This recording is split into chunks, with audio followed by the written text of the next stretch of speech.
Hello, everyone, and welcome back to another episode of the Real Podcast. As we are now on episode 18. I had no idea that we were ever going to reach the number 18 on this thing. I figured give it like 5 or 6 weeks, and we'll either not be able to even do it, or we'll just get bored. Apparently, we actually enjoy doing this, so there is that. As ever, my name is Regan, and I'm joined by my co-host, the spiky horror fanatic cultist co-host that is Dan Quinn. So much alliteration within that one sentence. I tried really hard this week. Episode 18, as you previously said, how on earth we're still going, but apparently we like doing this now. I mean, it seems to be a bunch of laughs, as was this intro, which is going to be cut, so you won't hear Regan laugh like a race car going round a corner. You are aware that I am absolutely going to have to put that in some regard. I just have to. It's a rule now. Yes, but today's topic. What is today's topic? Well, we had to do a slight change. Now, initially, the plan was to do spoilers for Jurassic World Dominion, which I have seen, but we're not doing that because Dan hasn't seen it yet. So I'm seeing it tomorrow. As in, he's literally seeing this on the day that this episode goes out. So instead, we're going to be delving back into the history books 65 million years ago, as in, was like 30 years ago, something like that, 39 years ago. And we're going to delve into, something like that, yeah. We're going to delve into the history of Jurassic Park, one of our favourite franchises. Well, I don't know if it's favourite franchise, but, we'll dive into some of this here. I will talk some memorable films, I think. Yeah. And, I'll definitely talk a little bit about Dominion a little bit later on when we talk about the stuff that we've been watching. And as ever, we've got some fancy swanking bits of news. We've got Spider-Man, we've got Aliens, Ghostbusters, DC attempting again twice in this regard. We have Prey as well, the Sandman. But we're actually going to kick things off with the first bit of news that I think it was only a couple of days after the last episode went out. We have some Scream 6 news. It's actually funny how... You're welcome. Yeah, I was going to say, most of this Dan already sent me, literally as I'd written it down, and I'm like, I swear you must be looking out of my window, I swear to God. You never know who's going to be there. I mean, there's next to no one around here, so I mean, if I do see a shadow, I'm going to assume it's you. I'm everywhere. First bit of news we've got is Neve Campbell has confirmed that she won't be reprising her role as Sidney Prescott in the next Scream next year. Yeah, I have a quote from I think it's Deadline. Is it Deadline? Yes, it is Deadline. Sadly, I won't be making the next Scream film. As a woman, I've had to work extremely hard in my career to establish my value, especially when it comes to Scream. The actress says about her turn in the 744 million plus grossing global franchise. Like, that's actually kind of nuts. I felt the offer that was presented to me did not equate to the value I brought to the franchise. It's been a very difficult decision to move on. To all my Scream fans, I love you. You've always been so incredibly supportive to me. I'm forever grateful to you and to what this franchise has given me over the past 25 years. 25 years, I actually kind of forget it's a 25-year-old franchise. It's nuts. Mad. Started in the late 90s, and we're still getting film. Well, I mean, the film of this year was Scream 5, 2022. Yeah, so it's which we did talk about in episode 2. I think it was it? I think it was. Yes, we did. I believe we talked about it in 2. Yeah, and I think I did actually label it the best Scream film, which I think is still a bit of a heresy for a lot of people. Oh yeah, you are hot takes. You're going to be like, if you see a ghost face outside your door, this is why. All right. I can see one right now. This is why. Yeah. Now I think you probably got a few more thoughts on it than I do, considering that I binged Scream in a week, whereas you've had like years of it. Yeah. I think that, as you can imagine, I'm pretty livid, to be honest. Mm-hmm. I think livid is a good word for it. I mean, absolutely huge respect for her as an actress, and obviously making that decision to go away from the franchise after so long, because she's been the main character of Scream ever since it started. So, but I really, really hope that they just write it as a simple exit. That her story is being told let's move on to somebody else. They don't just do a desperate Halloween resurrection where they kill Laurie Strode off within the first 5 minutes of the film. Yeah. Because that is just asking for me to throw my Pepsi Max at the cinema screen. I mean, yeah, it's obviously like a real shame, but I think even this news, I was obviously very surprised at this. I figured, considering how successful the new one was, I figured, oh, it's going to be pretty easy to bring her back. But at the same time, even when we watched the film, she isn't even the lead of it. I mean, granted, she does have a major presence, of course, but it's not her film. And the film actually did a really good job like of her moving story. Yeah, because let's face it, especially the end of this one, her story's done, and as we already know, it's kind of like we compared it to Halloween in ways because obviously with Laurie Strode being in the hospital in Halloween Kills, it sort of like focuses on other people's stories. So I think it kind of did the same thing as that, and I think we mentioned that. Yeah, I think so. I know that Courtney Cox, I think, is still in the new one. Yes, she's definitely on board for it. David Arquette, of course, isn't, for a few reasons. But I think if you're going to get rid of Sidney Prescott, just get rid of Courtney as well, because it's just again I think we're going to get to a point where it's getting rinse and repeat. I mean, we've had 5 films with these same characters. I mean, hell, it is the most consistent in terms of a slasher franchise because it all relates into one another. Like, they all connect into each other, whereas every other franchise, it just eventually just goes totally off the rails, But and it's not I even think it's important to actually look at other characters now, Yeah. I am actually curious if there's a way that you can actually weave that into the narrative, especially with like the newer one where it's still a little bit more meta. It like commentates on like legacy sequels and stuff like that. But then if you're going to do that, you've already done it, so you can't really repeat that a year after. Especially considering we're literally getting it next year, which is unbelievably quick for a sequel. Like, fair enough. This one, fair enough. Scream 5 was actually delayed by like a year or something, but it's still a year and then a year. But I guess it's the same with. It's pretty quick. Quick. Yeah, it's the same with Halloween as well, because that's coming out like a year between, I think. Same date as well. I think was the 14th. Kills came out 14th of October. So. Something like that. Yeah. So obviously Ends is going to be coming out on the 14th as well. So. Mm-hmm. But honestly, Scream... I think like with this one, literally just like write her out. Don't like, but don't like kill her off. Just have her like go off into the sunset and just do something else. Which, by the sounds of it, is what they're already doing. Because I know these characters. I think it's the same people who are directing it as they did with Scream 5. Yeah. It's the same directors they've got on board. So, it was a good film. It was a great film, actually. It was definitely better than Scream 4 and 3, in my opinion. It's nowhere near the first one because the first one is just an absolute gem. And I actually I hope they just write it out. Yay! I finally have. Yes, I hope, as you mentioned, I hope they just write her out in a sensible and sensical way.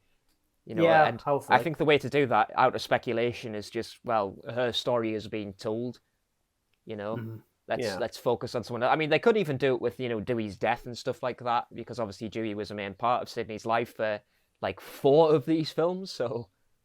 Yeah, well, I suppose I think as soon as you get a trailer for this one, whatever they call it, I don't know what they're gonna call it. Maybe they'll take the piss and just call it Screams.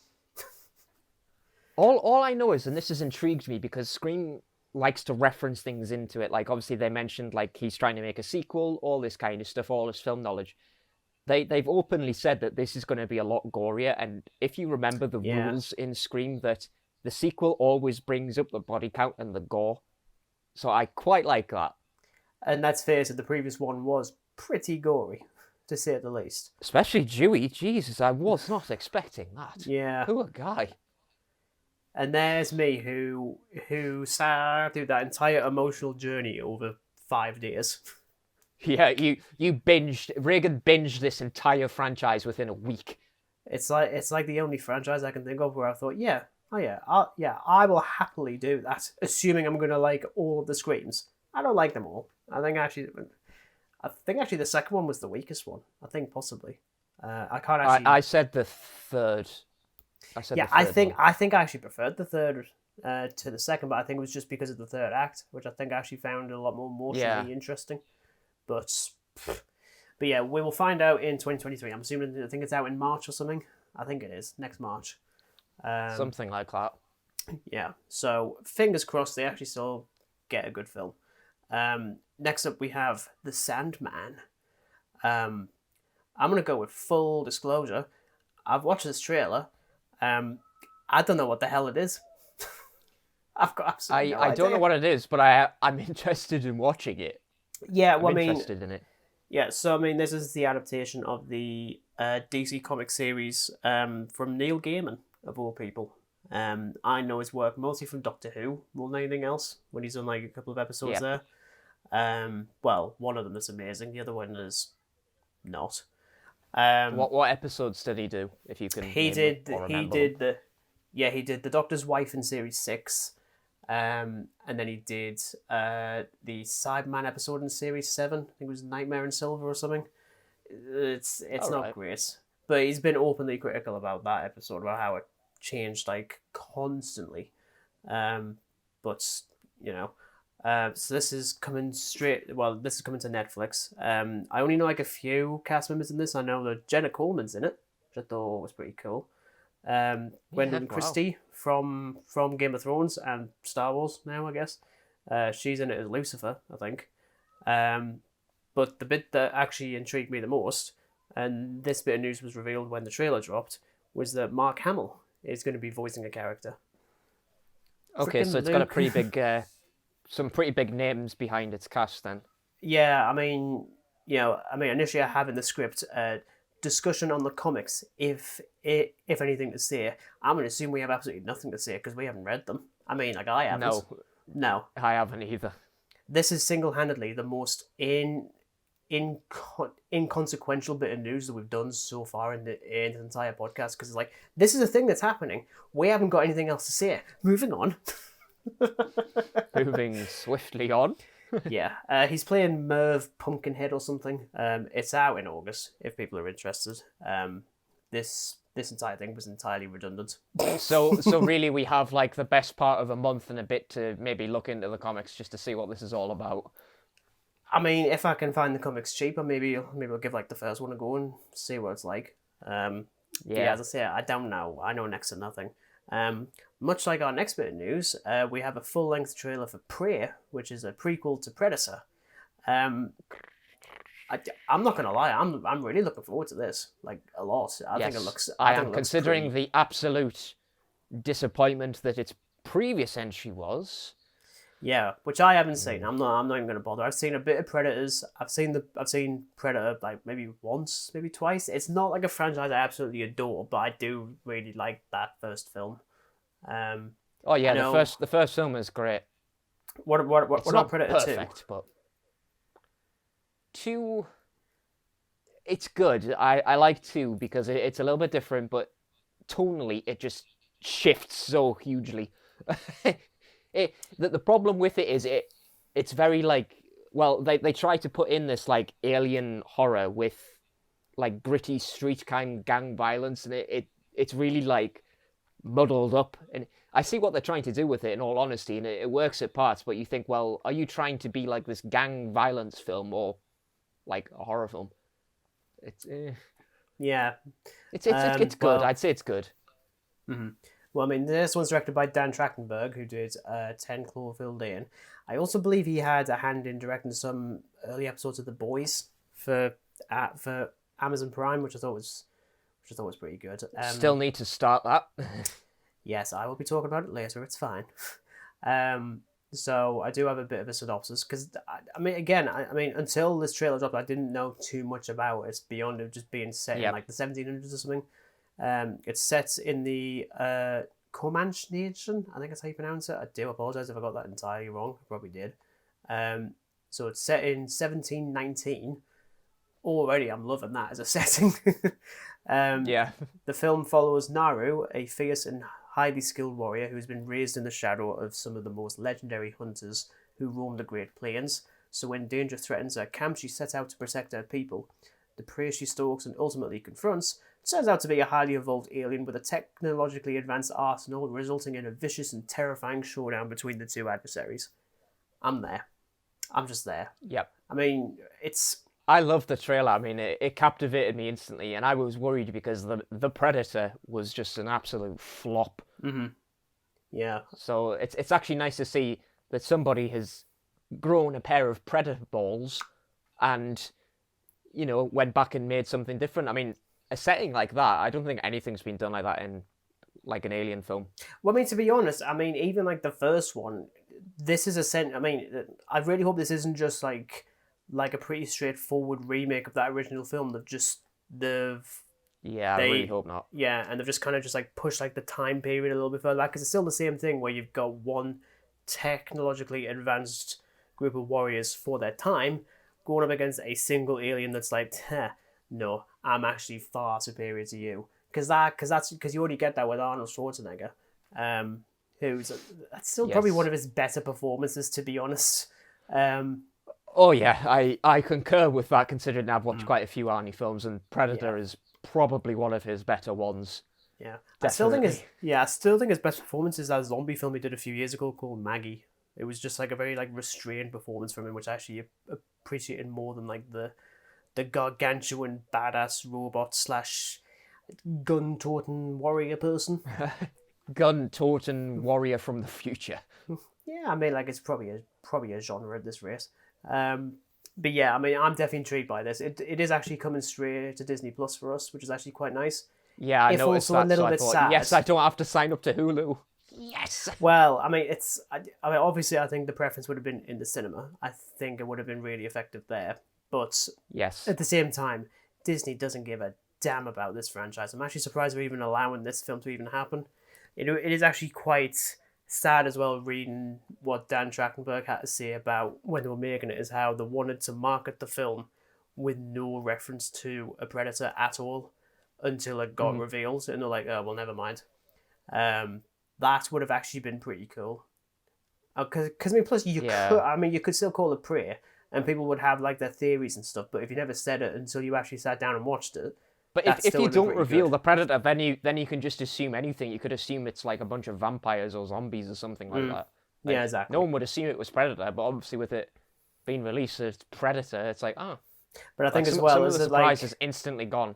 Yeah, and I think as well, especially because you see like the iconic laser, the iconic red laser thing. The tri thingy. Yeah, I'm like, you would have to remove it from every single trailer, because as soon as you see that, I'm like, there we go, we know.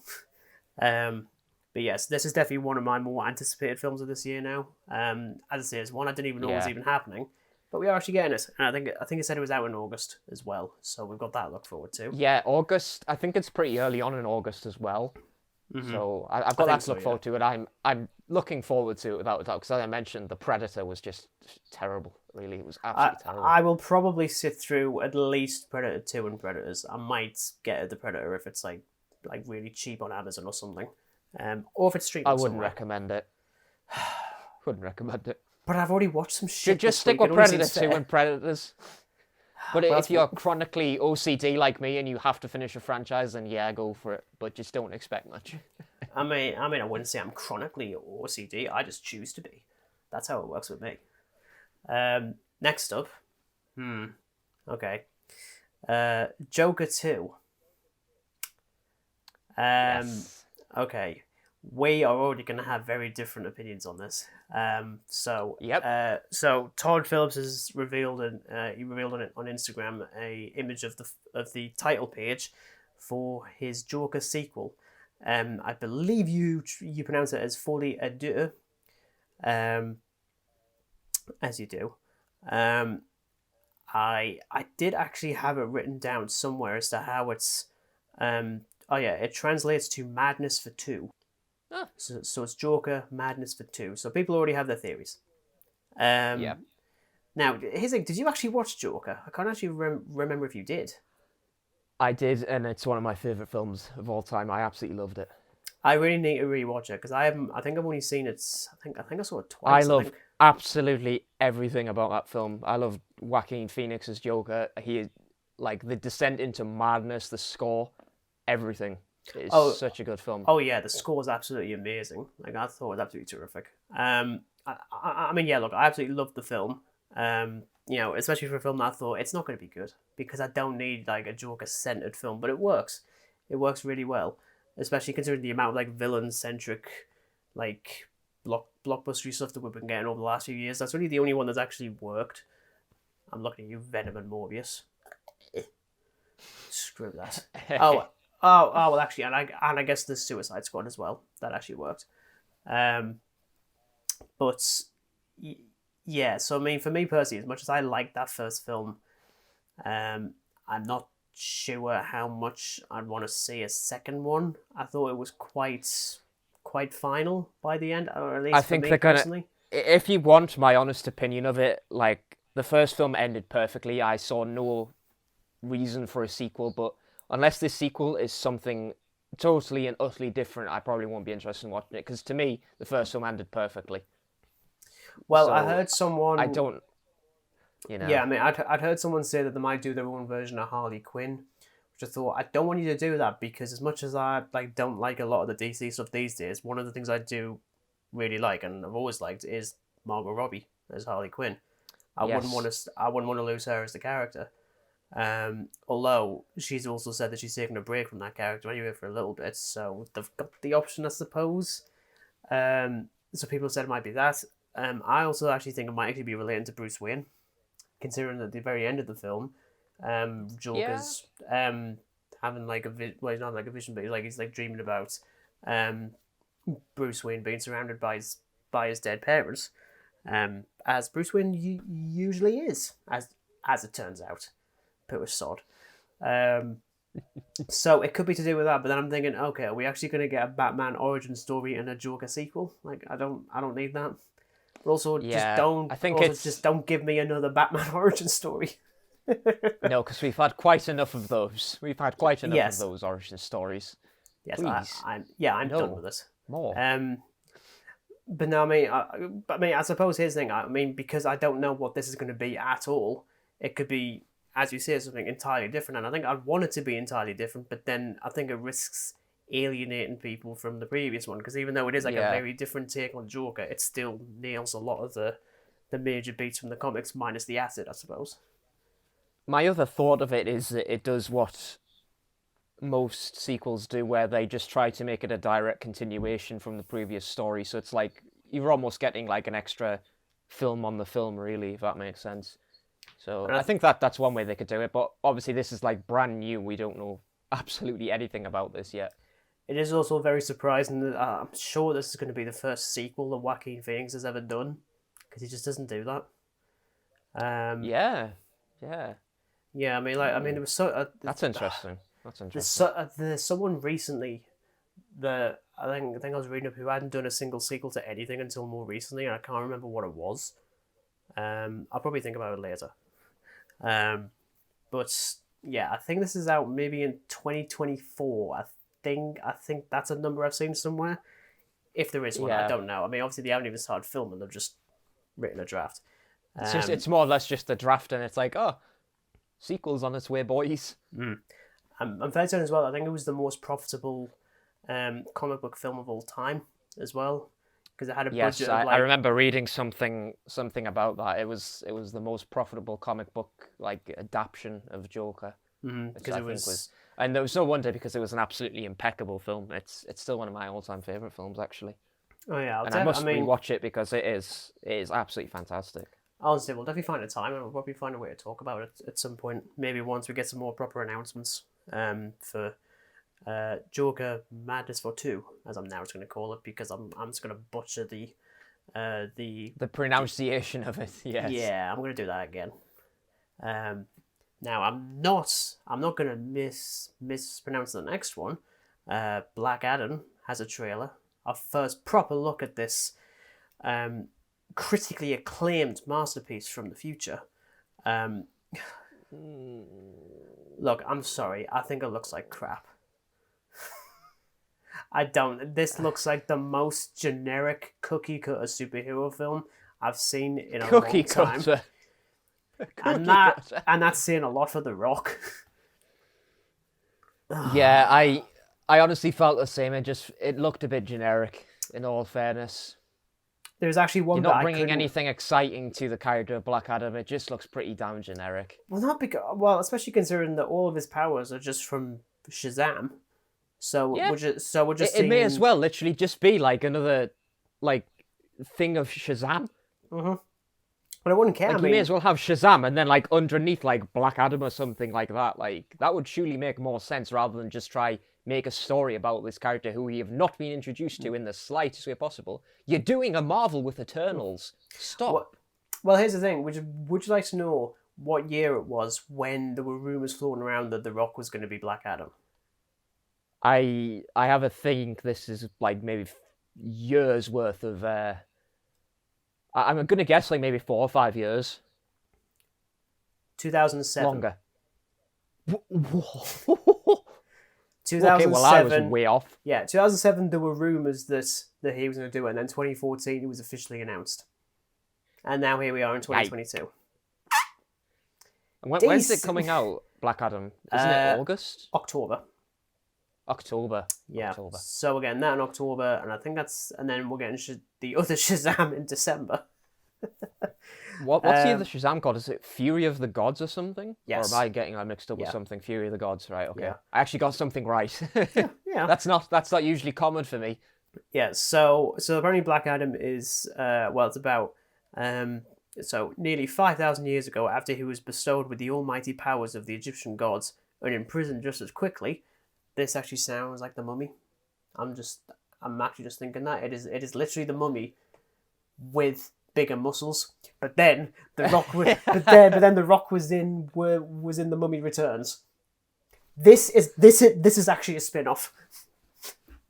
It's a spin-off. It's a superhero spin-off of the Mummy. You know what it is? I would rather watch the Mummy Returns, and I actually like the Mummy Returns. That is like one of the I'm biggest still guilty yet pleasures. to actually watch the sequels. As you know, I watched the original one, and I'm yet to watch the sequels, and I probably will watch the sequels at some point, but I've just been very caught up with trying to finish things that I've been meaning to watch for ages, and I keep getting behind on it, so... Mm-hmm. But yeah, so Black Adam is freed from his earthly tomb, ready to unleash his unique form of justice on the modern world. It isn't unique, he just kills. That isn't unique, we've seen that before. Well, they even say that in the trailer. Like, it's like, are you going to be the destroyer or the savior of the world? I think we know the answer. You know what it is, right? You know, here's the thing, I really like The Rock. I think he's like a really cool guy. You know, he's actually quite down to earth for the most part. But he is not. Surprisingly enough, he's not built for a character in this regard, I don't think, personally. I mean, yeah, he's absolutely got the physique for us. I think like someone even joked on, we've actually got an actor who's bigger in size than the character they're playing from the comics. Yeah. I was like, yeah, I can't really unsee that. But here's, I mean, especially because, okay, right, you know what it is. The films I actually want to see from him are actually the Jumanji films that he did, because in those he's playing against type, as far as I know. Like, I think in the first one that he I saw the first one. I think I saw the first one. Because I know in that one, because he's meant to be like an avatar in a video game, and the person that he's meant to be playing is terrified of everything, including squirrels. And I just like the idea of the Rock being like that. And then I think in the other one, I think he's meant to be like a really old guy, which I also like the sound of that. So I'd rather him do what he's not usually used to, as opposed to this, which just feels like every single crappy PG-13 action film he's done over the last few years. Like, I still think like the worst offender was Skyscraper. Like, I can guarantee it's going to be this kind of level. And, I mean, let's face it, Red Notice was pretty pants as well. Like, but yeah, Skyscraper was. I actually completely forgot about Red Notice. I didn't even write a review of it because I just kind of forgot about it as soon as I watched it. I was like, oh yeah, that. Well, do you know what I wish it was? I wish it was Red Unnoticed. By the time I finished watching it. And then there's me who's like, I wish it was actually a good film, but it's not. No, it's far from it. I'm also kind of I'm actually also really sick of... Okay, so two more things. One, I'm really sick of him referencing on his social media in virtually every single post the hierarchy of power in the DC universe is about to change. I'm like, shut up, Dwayne. Shut up. Yes, I remember you mentioned this in the last episode too. So he's I still just can't help doing it. it. I hate it. I think it's so cringy. But also, there's a character in this called Atom Smasher, who is basically DC's version of Ant-Man, which is odd because we already have a DC version of Ant-Man, and it's the guy in the Snyder Cut. Whatchamacallit? Like the little, the scientist that works with Silas Stone. I forget his name. Anyway, have a look at his mask in a few shots, and even look at him on the poster. He's literally just Deadpool painted blue. You will not be able to unsee it. Painted blue. I'm not even. Well, kidding. now I'm definitely not. But yes, I saw it and I thought that looks awfully familiar. Okay. And look, I'm gonna go see it as are you, but whether we're gonna like it or not is a whole. No, probably kettle of not. fish. I'll be very surprised if I do. But there we go. Here is a few things I am actually really looking forward to. It was actually Ghostbusters Day last week, this week, which I didn't know was a thing. It isn't like an official kind of holiday. I don't get anything for it. I don't get to have the day off work or anything, which is kind of annoying. But on Ghostbusters Day, Jason Reitman, son of Ivan Reitman, he directed Ghostbusters Afterlife last year. He's been talking about the future of the Ghostbusters franchise going forward. So we've got a little bit on that. So we've got a confirmation that the sequel to Ghostbusters Afterlife has the working title of Firehouse. Clever. Yes. That's it's very, very clever. So there's no release date for that. We do know this. Obviously, some of the cast from the previous one are obviously going to be in this one again, which is nice. I'm really hoping the little kids are in this one again because I really liked them in the last one. Which is frankly a godsend because if they were freaking annoying, I would just like a sequel to the 2016 one instead. I don't want that. I don't ever want No. that. Just let that film die. Evil dies tonight. Evil dies tonight. Oh man, imagine a Halloween Ghostbusters crossover. Oh my God, that What, is instead of Michael Myers is just Slimer with a knife. Oh my God, yes. No, it's the Stay Puffed Marshmallow Man with a knife, but it's a giant. or swap out the Stay Puft Marshmallow Man for a giant version of Michael Myers.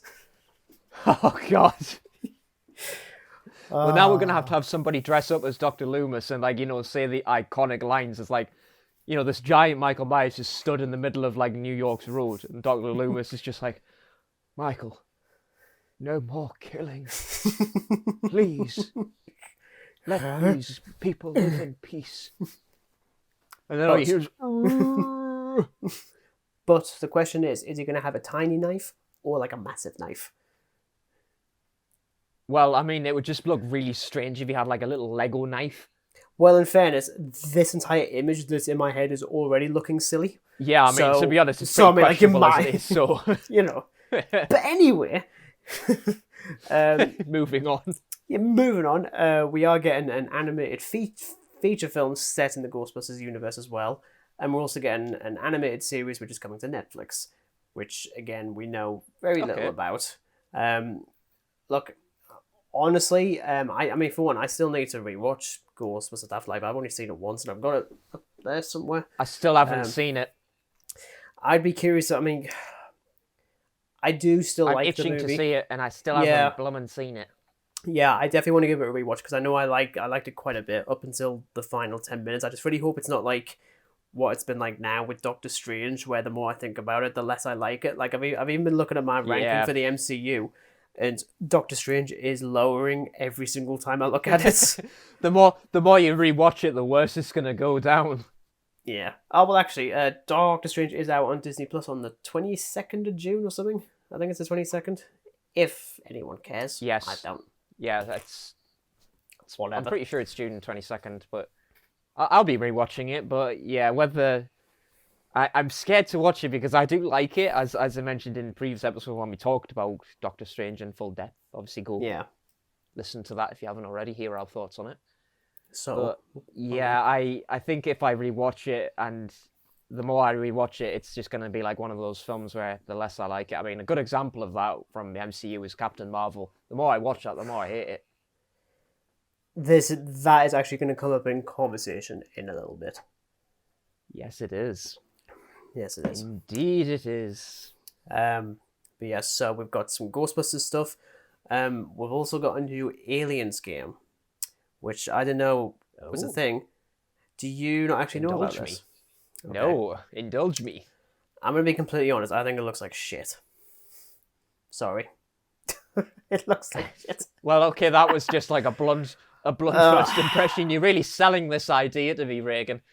See, this is why I don't pitch films to studios. Because I'm like, look, it's good. I promise. Here you go. just there, bye. Like, it's like going into a pitch meeting and, you know, the guys are like really like excited about your film, and you just say, look, I'm not going to lie, it's shit. We have no idea what we're doing. Yeah, but we'd really like you to fund the film. Well, exactly.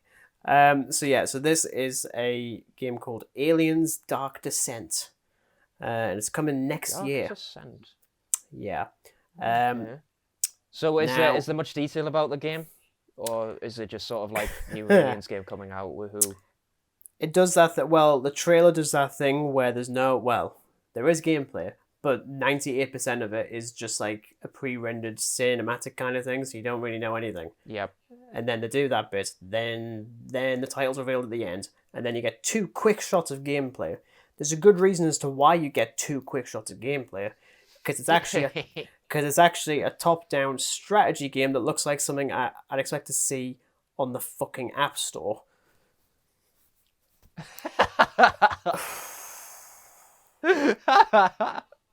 That's really sly. That is really sly. Damn, that is like one of the best quotes you've ever come out with.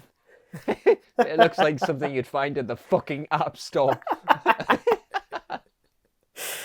Oh man, honestly, you know what? You're actually doing yourself you're actually doing yourself a service by not watching the trailer, frankly. Because yeah, I mean, I didn't know about this until you literally mentioned it. I mean, I thought like the last thing we had was Aliens Fireteam, and I haven't played enough of that to even like give a damn. No, I kind of uninstalled it after we struggled to actually get a game going. Yeah, yeah. And I literally was like, "Oh god." Yeah, I was like, "Oh, this looks like absolute shit. I'm gonna go back to Alien Isolation," and I did, and it was great. But yeah, look again. It's getting more and more difficult to be excited about like a game set in the Alien franchise, because what's the success rate now? 10%, maybe 5%. Like, it's literally Isolation is the only one I like. That's it. Colonial Marines was bleh. Fireteam Elite was forgettable. Like, I actually keep on forgetting that's actually a thing. There was the Alien versus Predator game, which was pretty damn good, I must say. Oh god, yeah, there was.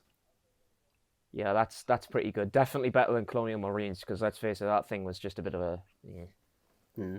Not enough aliens, for one. Not enough surprisingly. Aliens. Yeah. Considering it's called Aliens. Mm-hmm, exactly. And the final bit of news, this one came literally yesterday. Actually, I think, was it yesterday? It was yesterday, I think it was. Once again, another one that Dan sent me, and I'm like, mate, I've already got them written down. I've got paragraphs, you're fine. Sony, once again, re-releasing things in cinemas, difference being, this is one we actually want to see. Spider-Man No Way Home is going to be back in cinemas, currently only in America. Yeah. I don't know if it's out in the UK. It'll be coming in September in America. And it's been dubbed the More Fun Stuff version. I love that as a title. I think it's good. Yeah. Yeah, that is a pretty damn wacky title. Mm-hmm.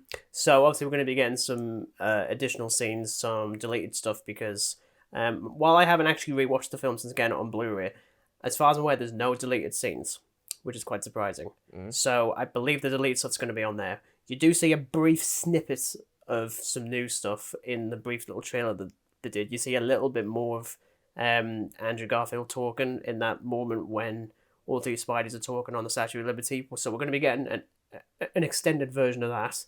I'm also positive now we're going to be. I don't know if you saw this as like set photos, but there's some images of Tobey Maguire Spider-Man fighting Green Goblin on his glider. Yes, I did see that. I'm pretty certain we're going to be getting that, and I know it's. Well, that'd be good. That'd be good. It's still weird, like even seeing people talk about the film online because people are still like, they're still being like really petty about it, like especially when anytime there's like an image of Maguire's Spider-Man. Get me started. And they're just like, the oh, pettiness. Oh man, the CGI looks like shit. I'm like, mate, how we?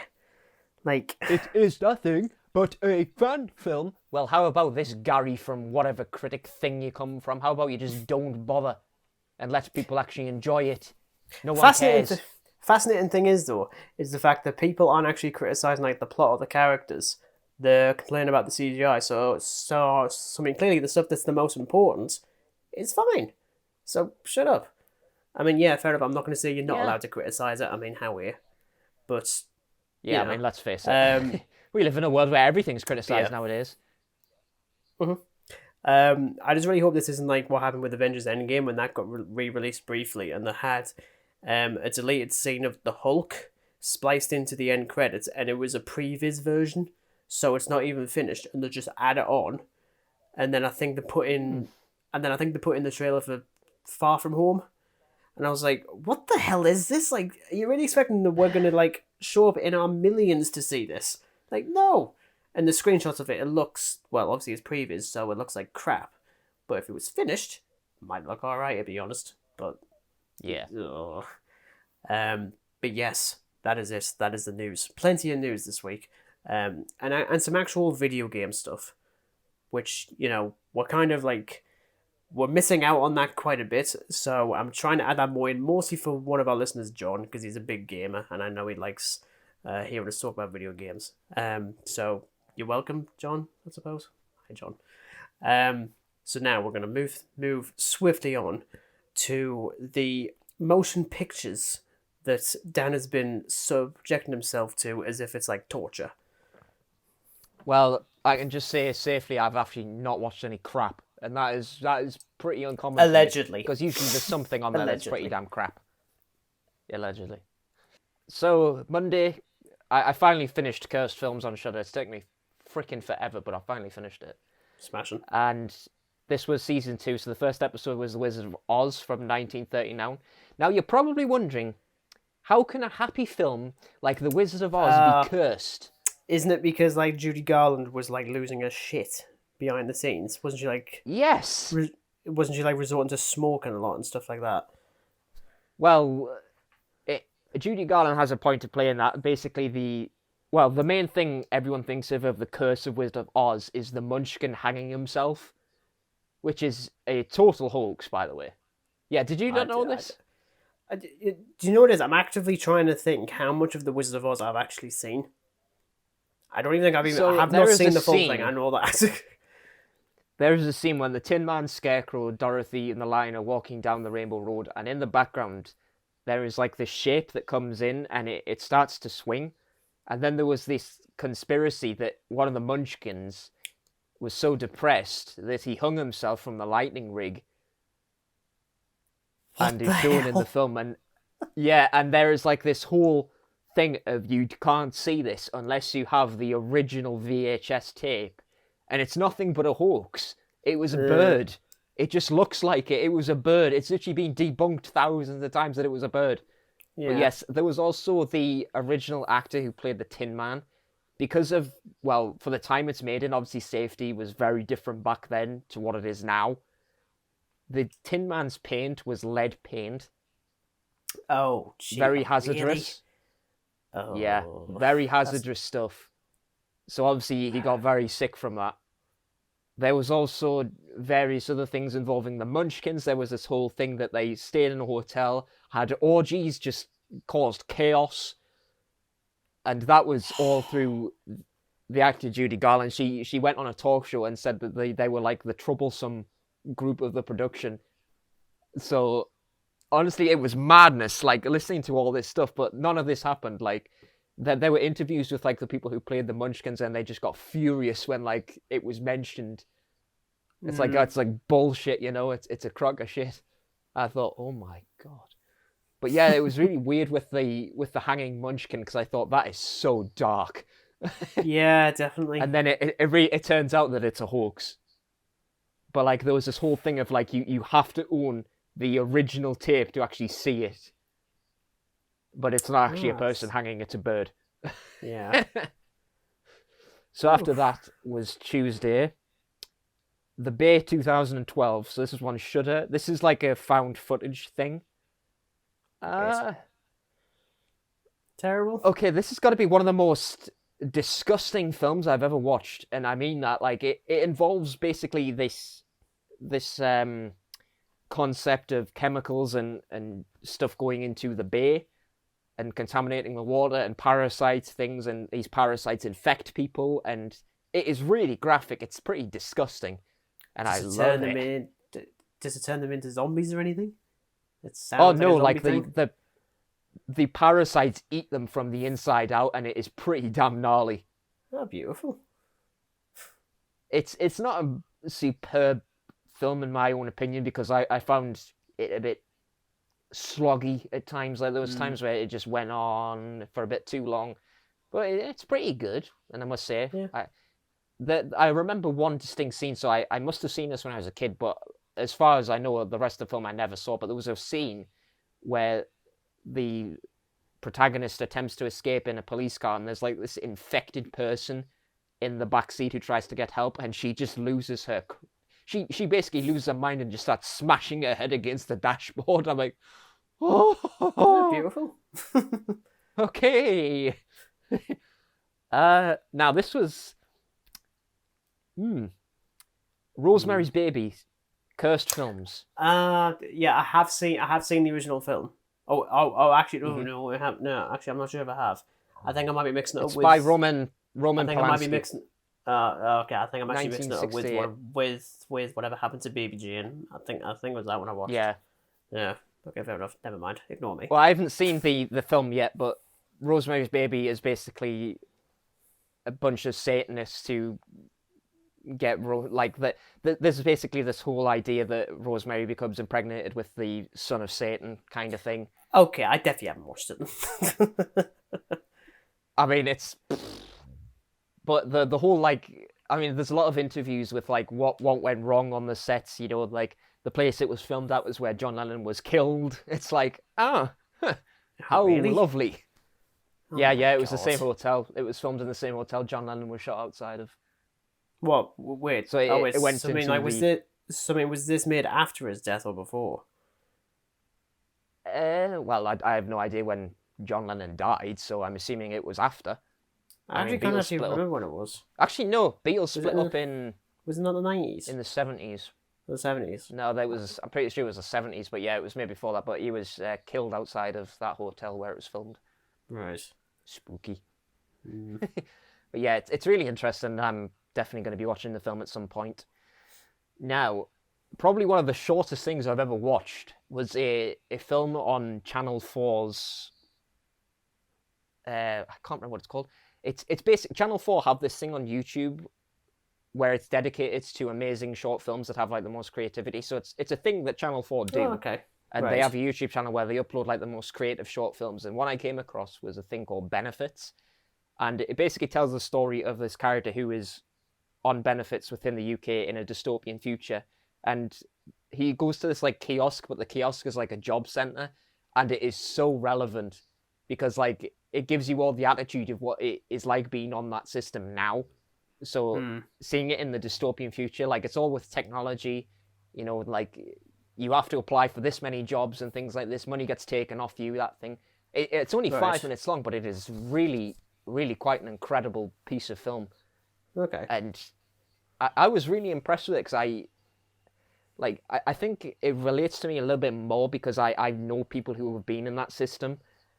And it isn't nice. Like, you're degraded with, you know, your coaches not applying for enough work and things like this. So it's super relevant. And it was made in 2017, so it wasn't really that long ago either. Right. So, Cursed Films Stalker. I can't remember a damn thing about this, but this was a 1979 film, and again, there was a lot of like things that shock you. You're like, oh. Now, the Jedi Master Obi-Wan Kenobi, Episode 4. I'm just gonna say this, right? As a horror fan, this was one of the most beautiful things I've ever seen because the symbolicness of evil within that episode is so promising. The whole color scheme with the Empire, like they look so evil. Like it's a red and black color scheme, and they just look and sound so bloody evil.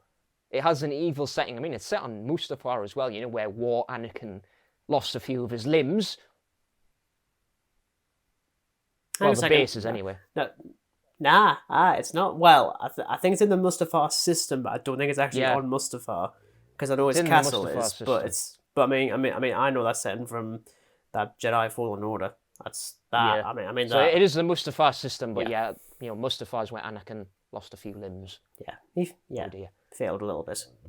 But yeah, this is. I really like this episode, and I look forward to the remaining episodes. Probably my favorite episodes so far. But again, that's because I'm a horror fan and like seeing disturbing stuff. Apparently, you know, like that tomb scene where like there's a load of dead things just in like a little treasure trove in the Empire base. It's like, oh, huh. Oh yeah, you are really grim. Yeah. When you watch as many horror films as I do, then you know. And you've seen a few. Yeah. Oh yeah, just a few.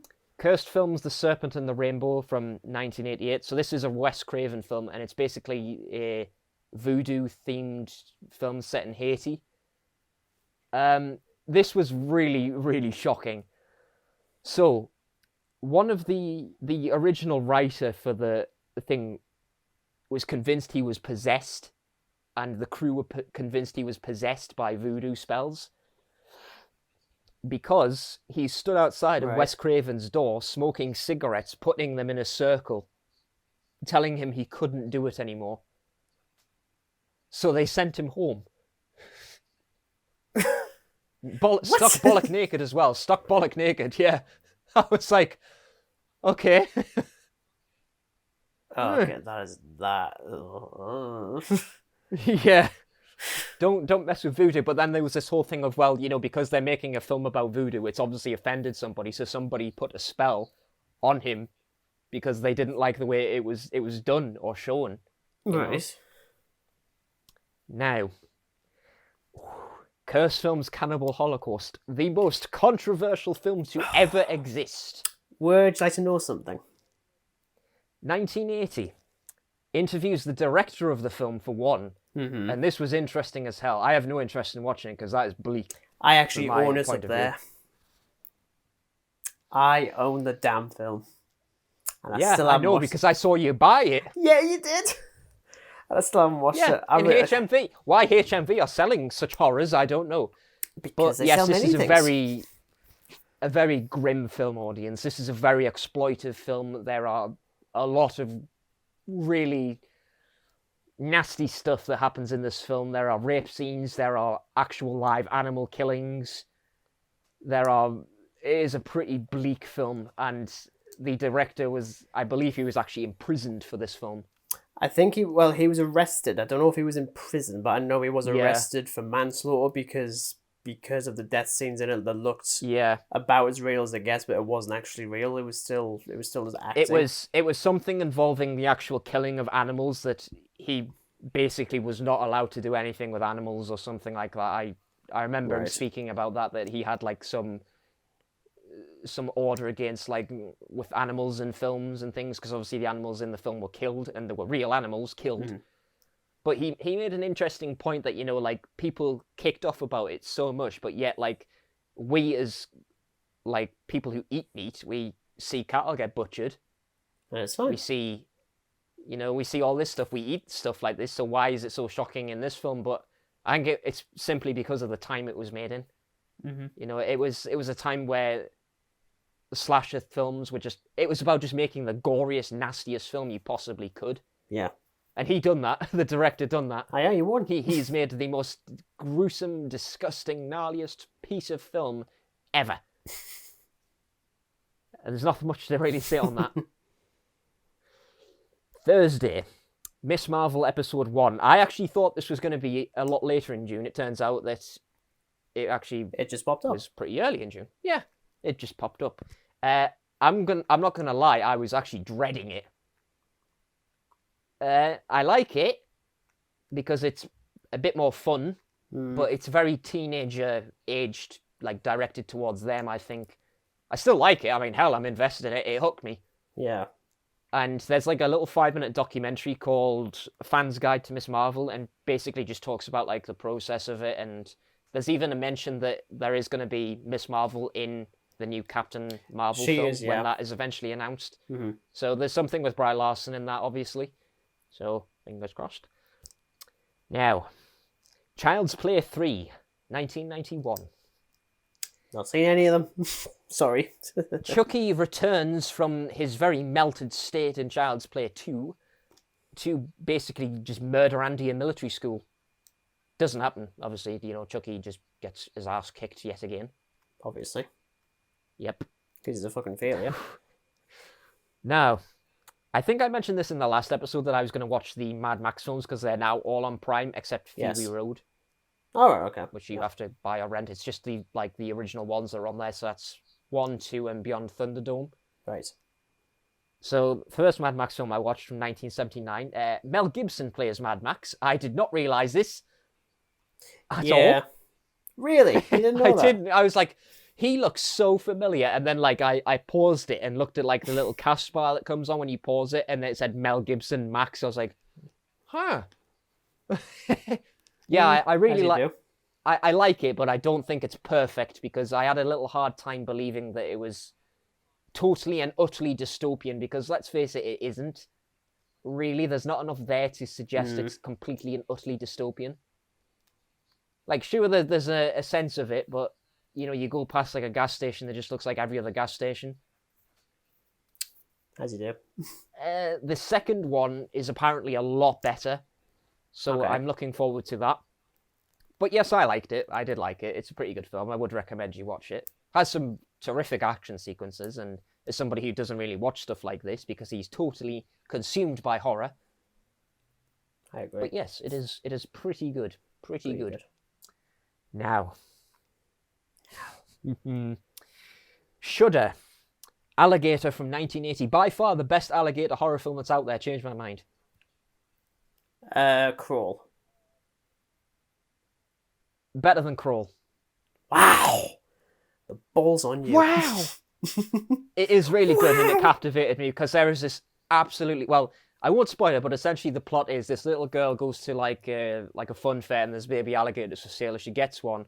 And when she goes to school, her father flushes it down the toilet, and there is this corporation that is like experimenting on rats, and these rats escape into the sewer. Crocodile eats rats, becomes mutated with like growth spurts, so it grows into this enormous man-eating crocodile. Alligator. I keep alligator as a totally different thing. Let's stick with alligator. Alligator grows into a giant alligator terrorizing this town. Very gory film.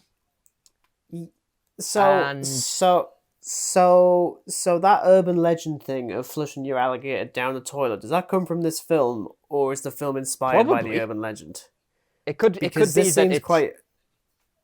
Yeah, I think it was probably inspired from it, really, because it's like you flush it down, and it something bad happens, and it gets big in the toilet. The sewer. Well, in the sewers. Yes, quite literally, it gets bigger in the fucking place we shit and piss. But it doesn't obviously eat that; it eats rats. Oh, good. Yeah.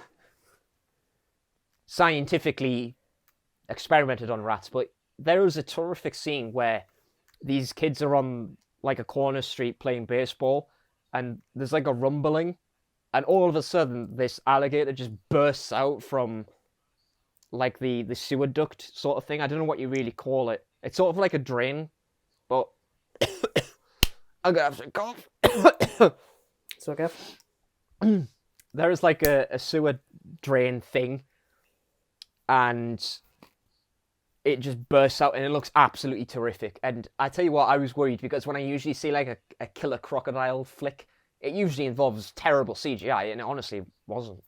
Yeah, of course. For the most part, it's all like animatronic and stuff. I mean, obviously there's CG in it, but it's not as half as bad as some of the smut that I've watched.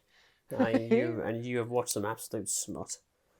Oh yes, I As have. have I have. And there's a sequel to it called Alligator 2: The Mutation, which I'm going to be watching next week at some point. Whether it's as good as it, we'll find out. Probably not. Now, the Sex Pistols documentary Pistol. I finally got round to watching it. I wanted to watch it, but I was put off by it. It's good. It's insightful. But there's parts of it that are pretty sort of over-exaggerated, I'd say. And as somebody who's read about, like, you know, the Sex Pistols' career and read, like, a lot of stuff into Steve Jones, guitarists, and all this, you know, some of it is very clearly improvised. And I guess Danny Boyle obviously had to do that because it's his own thing, you know. Well, I was going to say, I mean, is it like a behind-the-scenes thing, or is it like a bit like with Bohemian Rhapsody? It just sort where of tells the story.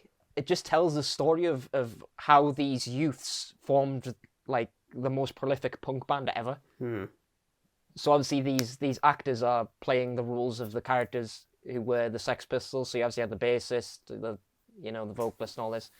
And for the most part, it's excellent. But as I say, there's parts of it that are just a bit... don't really think that would have happened. Obviously, I can't say because I wasn't there. But, you know... From a technical point of view, it's pretty good. It is insightful. Yeah, I'd say without a doubt, very insightful. Pretty heart pulling at times because of how emotional it actually feels. And you know, you look back and you think, "Damn, this is what you had to endure." Now, the last thing which was watched today was the original Blade Runner from 1982. I don't know why I hadn't watched this film years and years ago because I watched 2049 before this, and I'm probably kicking myself for it. Loved it. Absolutely loved it. Terrific. No other word to say. It's terrific. Yeah. Well, I'm assuming you watched the final cut. Or did you just watch the It was theatrical? whichever one was put on Prime. I couldn't tell you then. So I don't think it's the final cut because I'm pretty sure it's just called Blade Runner: The Final Cut. It just said Blade Runner. Okay, fair enough. I mean, I think the first film's okay. I definitely think it's a good movie, but I've only seen it once, and I don't really want to watch it again. And I do think the 2049 is utterly superior in virtually everywhere. For me, personally. I prefer 2049 in so much more because obviously, not just from a technical point of view, but it just looks and feels so much more like a dystopian film compared to the original. I mean, the original's fantastic. Oh, yeah, don't get me wrong, it's great. But 49 was just like, wow. Damn. Yeah, science fiction. But yes, that is everything that I have watched. 15 marvellous things that I've watched. And I told you there was no crap. Yeah, well, technically... Well, okay, the only thing that was very close to being crap was Child's Play 3, but then it redeemed itself a little bit, so... Oh, I see how it is. It did, it redeemed itself. Okay. Don't know how, but I hope. I don't know how either. Oh, okay, so I'm assuming... I'm assuming it's my turn to... Well, yes, the torch has been passed to you now. The torch or torture? Both. Well, seeing as how I'm a horror fan, how would you like a skull torch? Like you know how Predator does the thing where it rips the guy's spine out and the skull's on top? Would you just like one of them? The skull and spine has been handed to you. I wouldn't mind that, actually. Yeah. Okay, God, and you say I'm morbid. Yeah. Okay, we'll kick things off with Jurassic Park 3. Now look, here's the thing. This is the first time I've watched this in about a decade. I haven't watched it for years. And I watched it religiously as a kid. We'll talk about this a little bit more in the Jurassic Park section of this episode, but it's probably my most nostalgic Jurassic Park film. Yeah. I like this film. I like it. Is it a good movie? No. Do I enjoy it? Hell yes.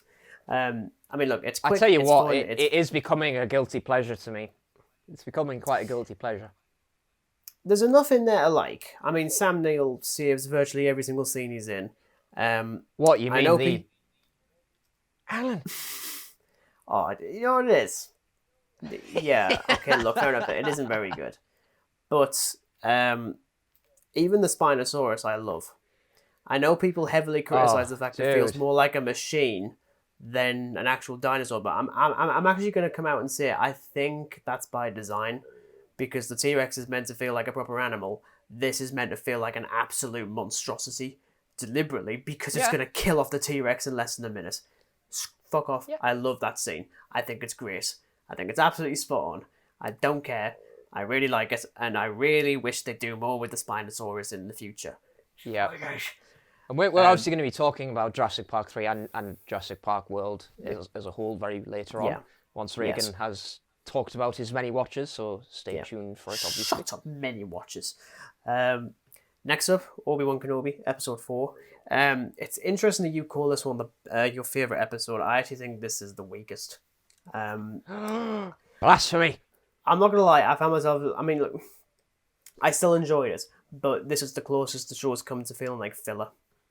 And I'm sorry, I am sick of Princess Leia getting kidnapped in every single episode.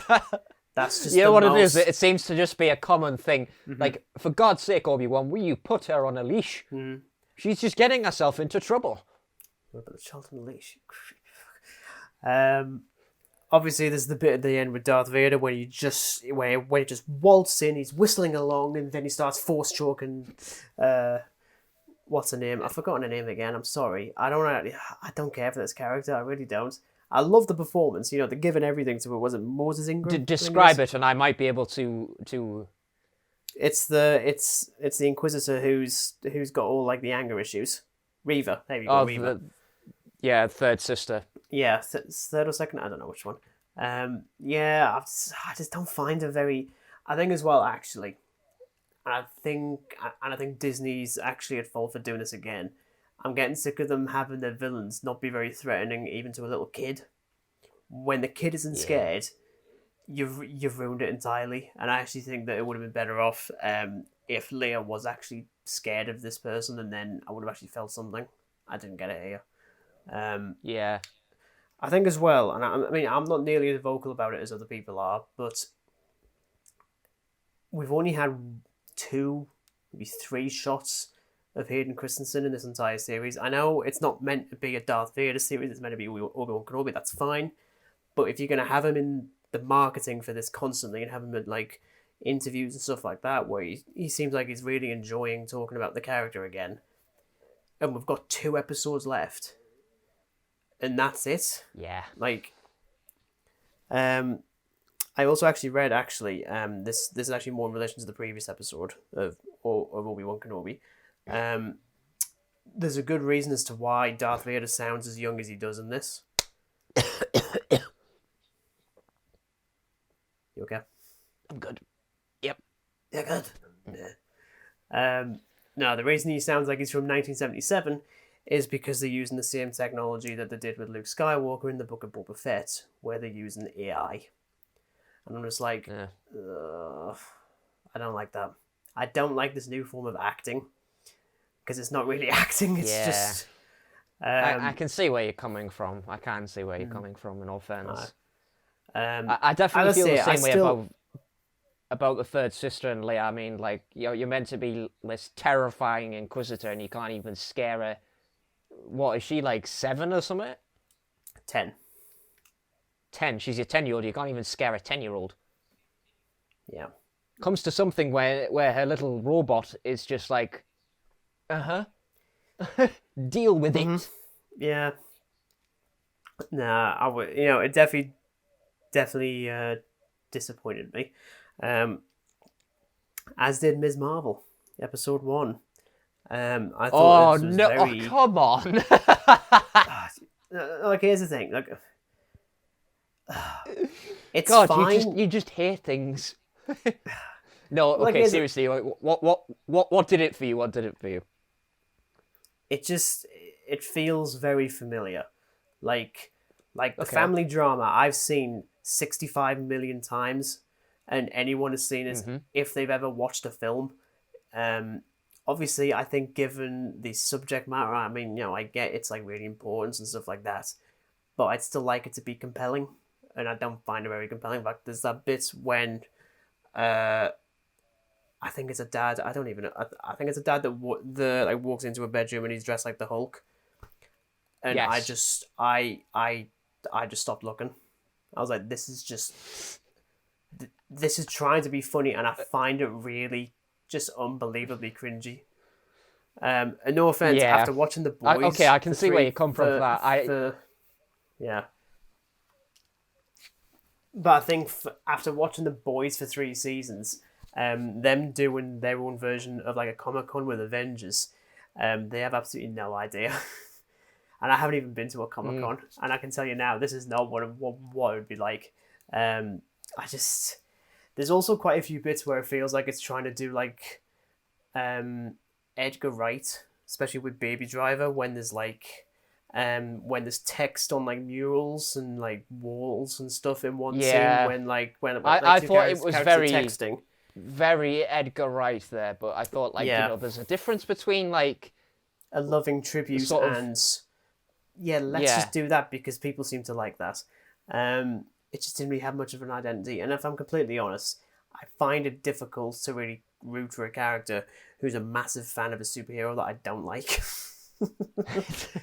I was waiting for this. But yes, I think it's safe to say you're not exactly the biggest fan of Captain Marvel.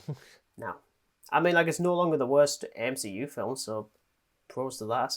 I mean, that goes to Spider-Man: No Way Home. Of course. Of course. Absolute smut. I also want to know when the hell she's actually called Captain Marvel, because she's never called it in the films. Well, only by Peter Parker in a throwaway line in Far From Home, and then this. That's it. She's never called Captain Marvel by anything. She's... I was thinking about this as well, Regan. Like, I don't remember any other MCU entry where they literally said Captain Marvel. Like, they always just refer her by her, like, actual name. Yeah. It's weird. So I might give the rest of the episodes a watch when they come out, but we'll see. I mean, it hasn't really convinced me. Yeah. Next up, Cloudy with a Chance of Meatballs 2. This is one I've been waiting to get to for a while after watching the first one with my girlfriend. You know, I definitely really, really like the first film. It's fun. It's nowhere near as good as the last one. It's nowhere near as smart either. It doesn't have Lord and Miller directing, and you can tell. They're still involved in the writing process, as far as I'm aware. It just, I certainly wasn't bored, but especially with the concept of the entire sort of like town being infested with foodimals. That's ripe for opportunity, but then there's just plenty of puns. And in fact, there's so many I can't even name, and I don't want to, because I was just like, I see where you're going, but nah. You can only give me so much. Yeah. But again, I can certainly say I enjoyed it, and I was glad that I watched it. But definitely not as good. Probably like a solid 3 out of 5, I'd say. Next up, one I've been wanting to watch for a while. Val.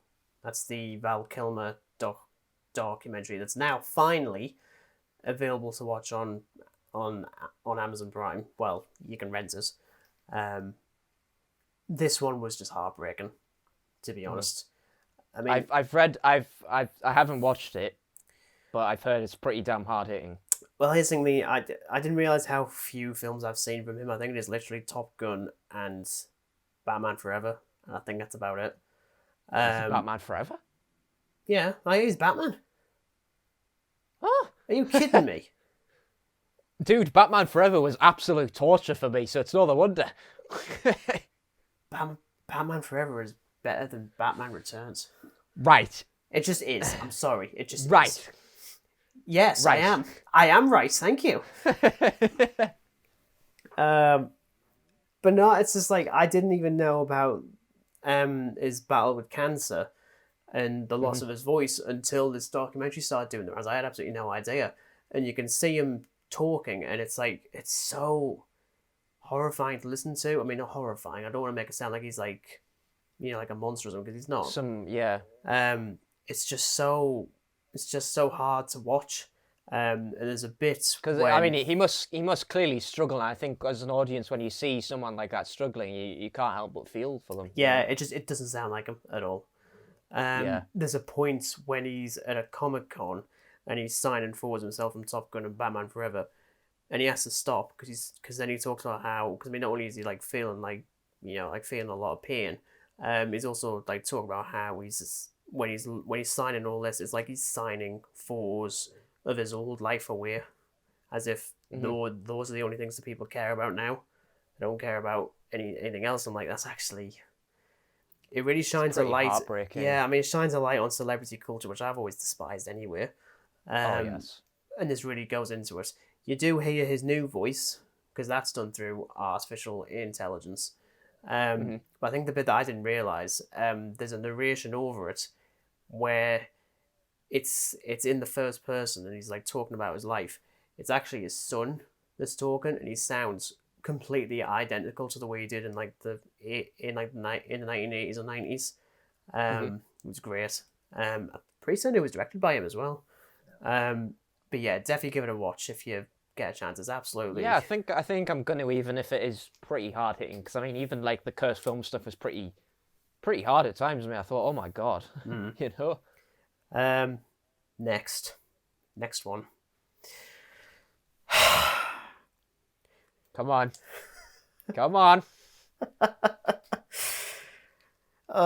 Jurassic World Dominion. Okay, look, I'll talk about this a little bit more later, and we're doing spoilers next week, so I'm not going to delve into too much. This was terrible. Sorry. I just... The best thing to come out of this was towards the end, and I really hope this is the person I'm thinking of, but there was a woman I used to work with when I worked at the Odeon. Her name's Rachel. She was doing screen checks, and she was dressed as a T-Rex. In one of the like inflatable T-Rex. Oh my god! So yes. so I mean, like towards the end, doing like no spoilers. But I wasn't engaged there, and I just saw the T-Rex just like pop out. I was like, okay, I care again. Thank you. Best thing about the film is the original trio. They're in it, and they're not just cameos. They actually have a thing to do, and they're great. It's great seeing them together. What else? Anyway, moving on. If you really want to know, like my spoiler-free thoughts right now, there's a review on Letterboxd. It's pretty concise. I don't reveal too much. As I say, we'll talk spoilers next week once Dan's watched this thing. Jurassic World dissatisfaction. All I'll say is this. You know how it's called Jurassic World? Yes. And the whole thing about this thing has been about like dinosaurs and stuff, and dinosaurs living amongst humans for the first time ever. Yes. That isn't what this film is. It's not. So you're telling me at the end of Fallen Kingdom, when it's like, oh, you know, maybe dinosaurs and humans can, you know, live together, you're telling me this has absolutely nothing to do with it? There's a lot of the dinosaur stuff you can honestly cut out. And it would just be a shorter film. I'm sorry. I mean, again, I'm keeping it vague. Okay? It's just, once again, the plot that they're suggesting in the trailers and in the previous film isn't actually what they're doing. What they do... Basically, from what you've told me, it's really no wonder that this has got a very bad rating already. I mean, it's... The plot they do, I don't mind. Is it ludicrous? Mm-hmm. Yes. Does it make sense? No. But I don't mind it. It's just, it being in this film, it doesn't work at all. And it's 2.5 hours long and you fucking feel it. So that gets Regan's stamp of disapproval. Yes, as I say, we'll talk about it more next week once Dan's watched it, because there are definitely things that are spoilery that I do want to say, but I can't say because he hasn't seen it yet. And I'm nice enough to not put it out on Letterboxd, because then that would require me to have to watch it again. And not unless I'm heavily... No, not unless I'm on... Heavily sedated. Heavily sedated wouldn't even do it, honestly. So next up, we have this is a new film on Netflix, new action adventure thriller. It's really, really awesome. Everyone's talking about it. No one's talking about it. It's called Interceptor. So this stars. Okay. So this stars Elsa Pataki. I really hope I was pronouncing your name there. Sorry. I only know her from like a couple of the Fast and Furious films, and she's married to Chris Hemsworth, who also has a cameo in this, and I think is a producer on this. It's basically it's very, very topical.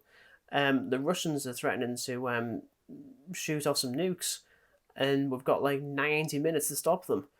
I'm actually forgetting what the hell the plot of this thing even is. But do you want to know what the best thing is? It's actually quite sad. Regardless of how good this film is, automatically it's actually better than Jurassic World Dominion. Whoops. And it's still not good. I mean, Elsa Pataki is actually quite good. She's actually quite good in the lead. But otherwise, it takes itself so unbelievably seriously, but the plot itself is utterly ridiculous. So I mean, there is a bit of a clash there. So yeah, I wasn't a fan, as you can tell. What I was a fan of was The Boys, Season 3, Episode 4. It's just... I love this show. I really love it. I mean, I haven't obviously watched it yet, but I've seen a lot of... I follow a lot of the, like, cast on Instagram. Laurie Holden, I think. She's on Instagram, and she obviously plays a part in The Boys as well. Mm-hmm. So it does look absolutely insane, and I'm itching to watch it. It's definitely one of my priorities for watching a TV series. Like, honestly, the marketing on social media is absolutely genius. I think it's some of the best marketing for any sort of, like, entertainment thing. Like, when you've got, like, the fictional company that's like, got a hold over these superheroes, and they've made that into an Instagram page, and they're posting as if it's, like, real stuff. It's just so clever. I love it. Like, you have a poster and a trailer for the fake film that these superheroes are making, and it looks stupid. That's kind of the point, but they take it with a lot of seriousness. You've got, like, interviews with the superheroes. One of them is presented as like the highest profile interview of all time. I'm like, in this universe it is. In reality, it's not. But it's just... It's the only show where I'm actually really anticipating every single episode now. Sorry, Obi-Wan Kenobi. I'm kind of going back and forth on that one. But yeah, obviously, I mean, you really need to watch it, honestly. Yeah. I keep on saying it every single time. I have a couple of other TV series I want you to start, but The Boys, I think, is like third, maybe second in terms of priority. Mm-hmm. And last bit of stuff, I have gone back to Stranger Things 4. I've now watched episode 2, 3, and 4. I just binged them all in one day. As I say, I don't usually binge, especially ones that are this long. Like, bar one episode, which is just over an hour, each one's like an hour 20. Basically movies. It's far superior to that first episode, which I just thought was dull. This is like back to, like, it harkened back to why I started watching the show in the first place. It's a lot more intriguing. It's a lot more entertaining. I actually gave a crap about what's going on. There's a proper mystery there, and they're trying to solve it. It's great. Also, I mean, I'm still kind of on the fence with the main villain. As cool as he looks, I think his name is Vecna, which is meant to be a reference to a character in Dungeons and Dragons, deliberately, because these characters they played Dungeons and Dragons in the first season before they got older. Especially in episode 4, we get our first actual look at Robert Englund in Stranger Things, who is suitably unsettling. He always is. He is the perfect horror antagonist. I don't care what anyone says. He is absolutely brilliant. I mean, he's definitely not I mean, granted, I haven't watched the rest of Stranger Things 4 yet, so I don't know how much more of a part he plays in that. In this I remember seeing the image of it. Mm-hmm. I remember seeing the image of him when season 4 was announced. I mean, obviously, I have to watch Stranger Things from the start because I haven't watched a single feckin' episode, which to some is absolutely criminal. But I can only really do so much. No, but yeah, I saw it and I thought, okay, this looks really, really good. I mean, like the scenes that he's in is very much like Silence of the Lambs. In fact, it is quite literally just Silence of the Lambs, just with Stranger Things, really. But it Silence works. of It the still Finger works. Strangs. Funny, you're funny, Dan. There's also actually there is actually one bit I do want to reference. It's in episode 2. This isn't giving much of a spoiler for you, so you're fine. But Millie Bobby Brown's character, one of like the leads, at the end of the last season, she moves away to California just to try and move, like away from things. And she's bullied horrendously. And Right. I know people have been criticizing the way that the bully's portrayed. I can't criticize it because it hit home quite hard for me. I mean, I was by no means the most popular kid in school. I was bullied a hell of a lot. That's probably, I know my dad is trying to reckon why I stutter, which you can probably hear in this episode, which I try to cut out during like the editing, but a lot of it came from being bullied since like 5 or 6. And I know people are like, oh, well, I mean, this isn't how bullies are. All of it is verbal and emotional. It's very rarely physical. That's just how bullies are. They're not going to be like jock characters. Hell, it's changed. You don't really see a lot of physical side of it now. It's all verbal. No, especially with stuff in today's society. A lot of it is verbal. Oh yeah. There is a moment where it does get physical, but it's because of Millie Bobby Brown's character when she finally retaliates, and it is quite. There is like a weight that's been lifted, but at the same time, there's still a lot of consequences for what she does, and it is pretty grim, to be honest. Mm-hmm. As it should be, because this is a character who doesn't really fit into society, as you'll find out. So her being bullied relentlessly and lying about it to people and like trying to avoid it, that's just, I buy into that entirely because I was like that. I was always like, no, it's absolutely fine. It's all good, and in reality, it wasn't. So that stuff hit home a lot harder than like all like the supernatural stuff because there's no supernatural stuff at all in that stuff. But yeah, I appreciated how realistic it portrays this level of bullying, especially for something in the 1980s. You'd assume it would be jocks and stuff like that. A bit like with Flash Thompson in the Sam Raimi Spider-Man film. That's actually something I appreciate with the more recent version in the MCU, where he's not like big and bulky or anything. He's not big and bulky. It's just an arsehole. Yeah, and in reality, that's exactly how bullies usually are. They're just arseholes. But I think it's the way of pettiness it's portrayed. I think is it like the first Spider-Man film when obviously Flash obviously rips into him. Peter knows Spider-Man. Kind of thing. And then they go to a party, then Flash is at a DJ deck and he says, when I say penis, you say Parker, penis. Mm-hmm. Yeah. I just think, okay, this is something that I can believe in because this is something that kids nowadays would do easily. Oh yeah, absolutely. So yeah, I think there's 4 more episodes of Volume 1, and then I think the final 2 episodes are out on the 1st of July. One of them being 2.5 hours long, so that's going to be a bit of a slog. I really want it to be wrong. I don't want it to be 2.5 hours. I thought there's no way you can make this 2.5 hours because that's literally. But who knows at this rate? I think. Speaking as somebody who's watched television stuff in the past, when there's an episode that is 2 hours long, it has to be a bloody good episode to me. Because that runtime, if it's not a good episode, I just get so bored of it. Something has to happen that is going to affect the future story. Well, you think as well that because it's such an extended runtime, this is the last season, but it isn't. There's going to be one more. Yeah, I'm just like, really? Because this honestly feels like it's the end game. So far, 4 episodes in. I also I'll tell you who else I really love. Sadie Sink's character Max. We saw her in the second Fear Street film, 1978. Yes, she's leading that. She's great in this, and it's so great to see, especially because when she's introduced in season 2, you're like, oh, I don't like her. Nah, she's ruining everything. She's already one of my favorite characters. She's absolutely terrific.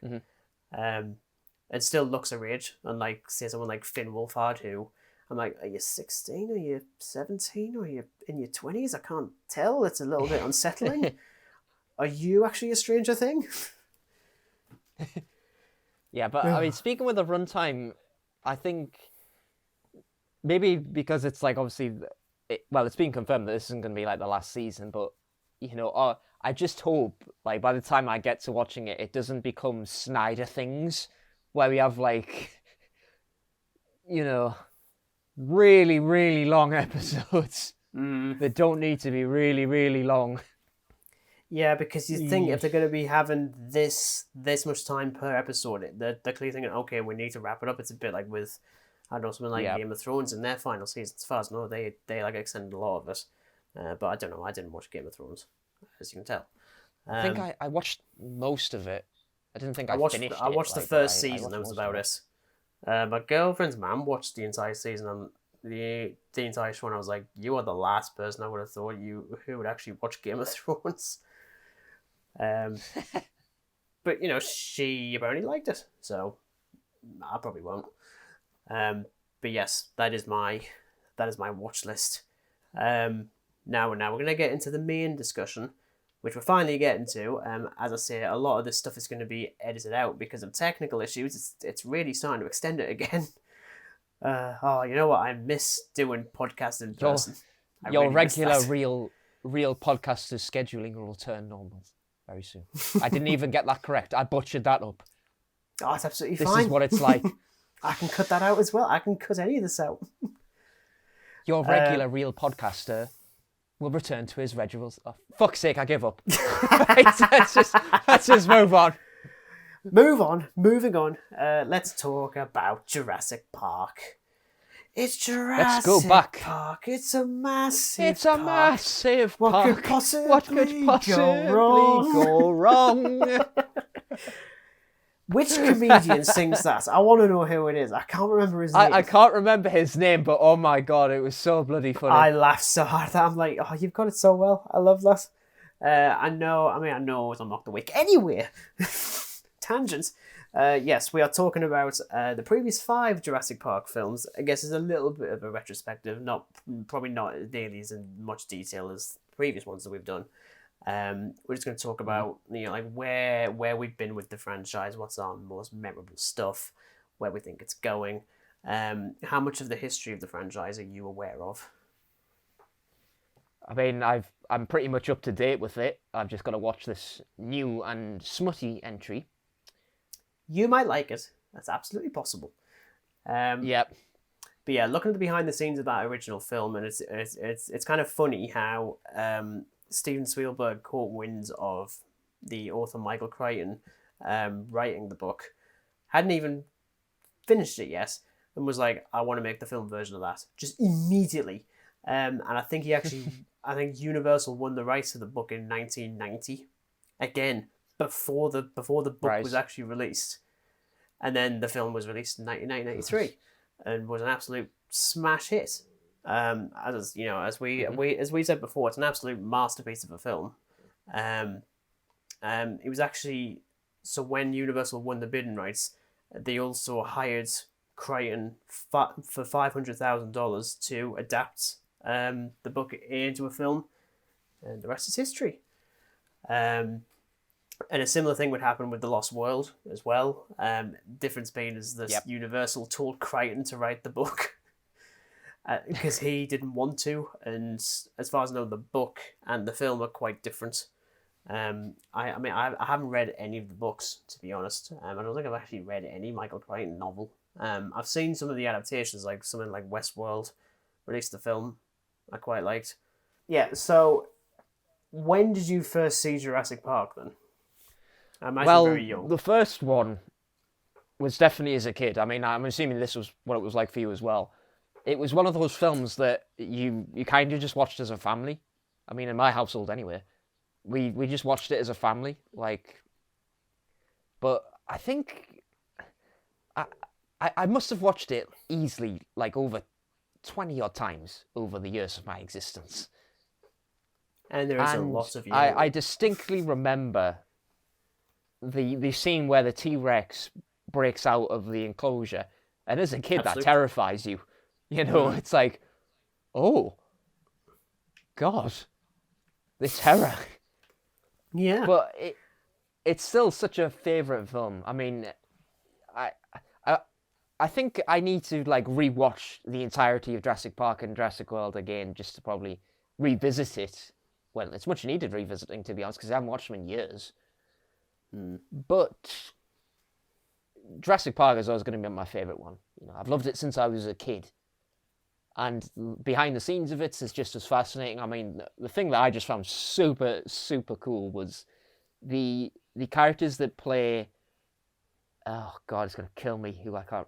The niece and nephew of John, when they go in the cars and the T-Rex breaks through the glass. Apparently, that wasn't actually meant to happen. Yeah. So their screams are real. I think So I found that super interesting. Yeah, I think I'm definitely the same as you. I definitely started watching it as a kid, but it wasn't really like a family thing. Like, to be honest, there wasn't much family film watching like when I was a kid. I mean, there was like the odd one, but there wasn't nearly as much as maybe there could have been. But then again, my parents weren't like big on film. I mean, like they're still not. I mean, they're still like like they enjoy watching stuff. Yeah. But I also have a lot of nostalgia for the first film. I have no nostalgia for The Lost World because the disc that I had in the box set that I had on DVD, it would constantly freeze. And I think I only got about 20 minutes in every single time. So I didn't even know about the third act in San Diego. I thought this is something else entirely. Until I started researching it when I was older. And I was like, oh, there's actually a bit in San Diego. Oh, okay, I have to actually get a hold of this. I don't have a job. I haven't got any money. And I wasn't able to get another disc. Then I finally did. And I was actually, I think it might even been like 6-7 years ago. I finally watched like the full film, which is staggering. And naturally, I watched Jurassic Park 3 on repeat constantly. I've already said my thing about Jurassic Park 3. And I think like all of us were like really excited at the prospect of Jurassic World. In concept, I believe I saw Jurassic World in cinema. I did too. Yeah, I saw it with my nan and my sister, and I was like, this is the only time this has ever happened as us as a trio, just because they both really wanted to see it. And I distinctly remember, and I'm sorry to my sister, I'm going to be referencing this. I can remember watching Jurassic World, and the experience was actually made better because she was legitimately terrified of the Indominus Rex. And I mean, like, properly scared of it. Like as soon as it gets out and it's, like, behind the car, and I can see her just sort of, like, gripping the sides of the seat, I'm like, really? It's like, oh my God, you're actually making this better. I will admit that scene did make me quite on edge because I wasn't expecting when the Indominus Rex shifts the car. I was expecting, he's just threw it away in a fit of rage. And then all of a sudden, the jaw just comes down and grabs dude, I crap myself. It made me jump. It's one of those things where, like, when I first watched that, and I'm sure I've got, like, a screenshot of it somewhere on Facebook still, I labelled it the best film of 2015 at that point when I first saw it. I had 1 like. This is back when I only got 1 like on things, as opposed to now when I get 2. That... How you've upgraded. Oh, I've upgraded so much. I kind of flipped back on my thoughts on it pretty quickly when I realised it's not actually good. It's actually... nah. And it was the same with Jurassic World Fallen Kingdom, which we both saw very last minute. Now, I think we have to tell the story of this, Regan. I think we have to tell them the story of this.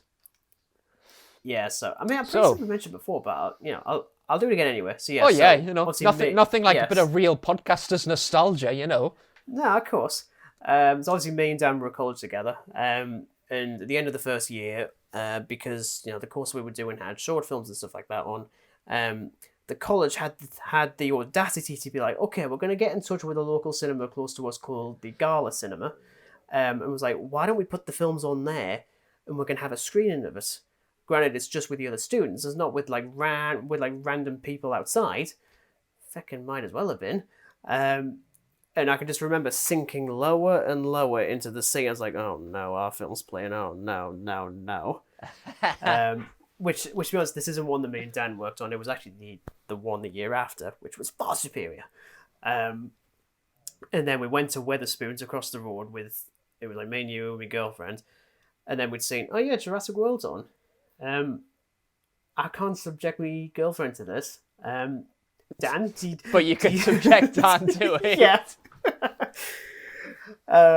So she left, and I was like, okay, fine, okay, we'll go and do it. And credit where credit's due, we came out of that thing absolutely loving it. And we were chatting about it constantly, waiting. I think Dan was waiting for the bus. Then I go home. Then I slept on it. Then we were college the next day, and I was like, Dan, I'm sorry, but I think the film was crap.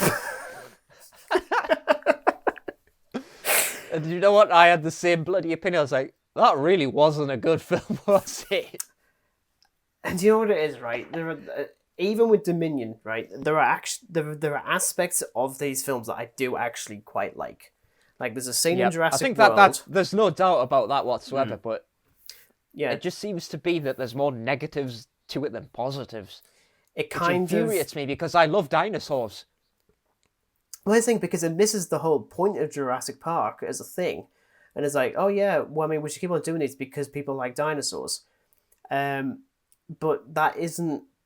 We don't watch Jurassic... I mean, we do watch Jurassic Park because we like dinosaurs, but it's not... That isn't the core reason we watch it, because of those characters. Yeah. And even talking about, like the whole point of Jurassic Park, it's a bad idea. Don't mess with nature. You shouldn't be doing this. Like, everything that Ian Malcolm says in that first film, everyone agrees with, because that's the whole point. Whereas the filmmakers are like, nah, it's fine, we can do that. We'll make another one. And it's just like,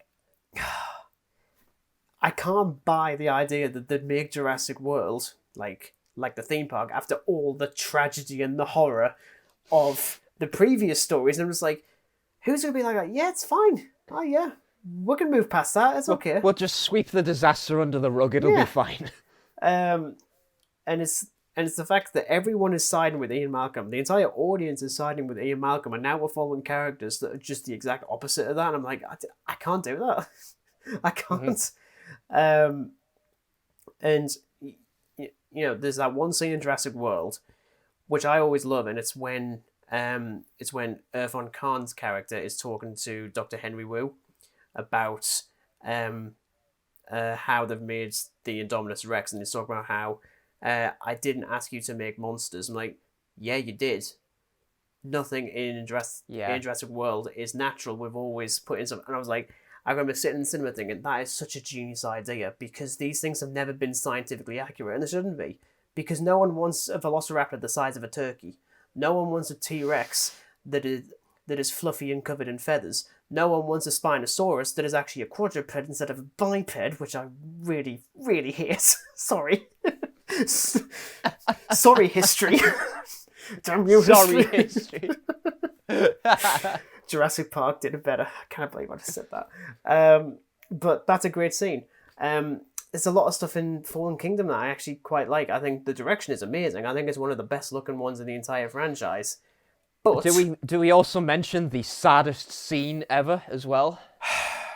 I hate that scene. Jesus. Sorry, I hate it. I think it's horrible. I hate it.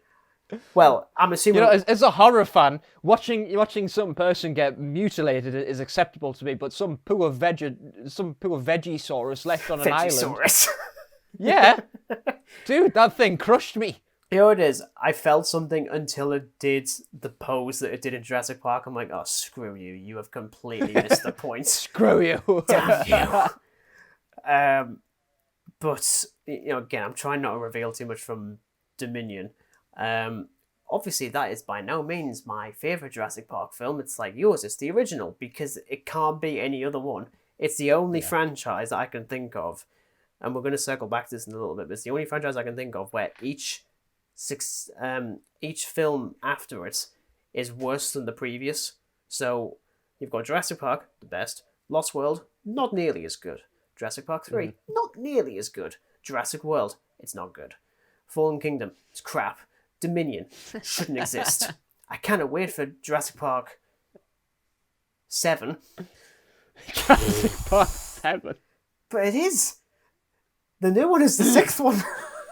Well, do you know what it is, right? This is supposed to be the end of world. So, like, we've had Park World. What else are they going to give us? Garden. Jurassic Garden. Jurassic Yard.